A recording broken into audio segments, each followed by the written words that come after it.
Well, you know, you wouldn't get away without having a shorty, and we've got one for you today from Kris Salvi, and he wrote and directed this story called 1059, where we get the story of Joe Maxwell, who is a bag man for the local crime boss. But, you know, he's just, his job, it's just, he's getting kind of tired of the work, right? Well, he takes one last job on a night when there's a serial killer running about.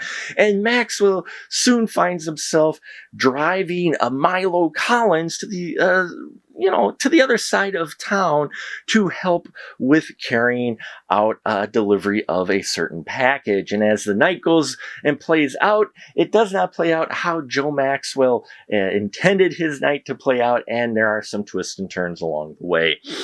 It's an interesting movie with an exploration of what a guy in organized crime, kind of how he deals with his daily life. He's got a conflict here involving his woman who really is just, she's not having it anymore, you know, with his lifestyle. So he's dealing with that.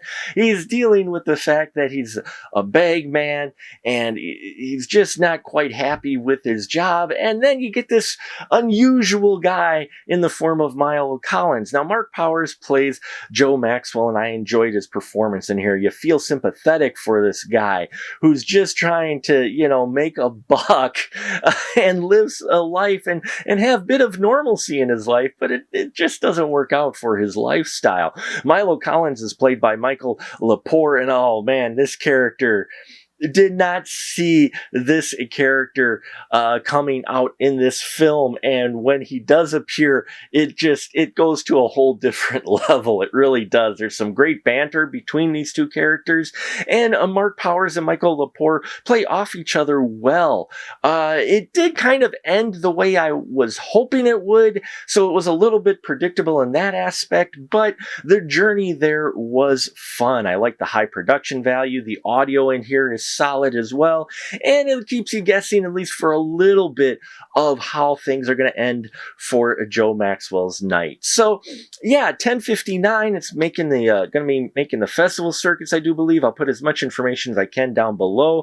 A solid short film that I think is worth a watch. Thank you so much for watching. As always, please check out our Patreon if you haven't already. We got a lot of great stuff there for some reasonable tiers. Hit subscribe here. We've got an AMA coming up July 9th, and I hope you join us for that as we celebrate 15 years here on the YouTube. And yeah, that's all I've got for you today. So thank you for your support, and until next time, remember, keep that ticket stub.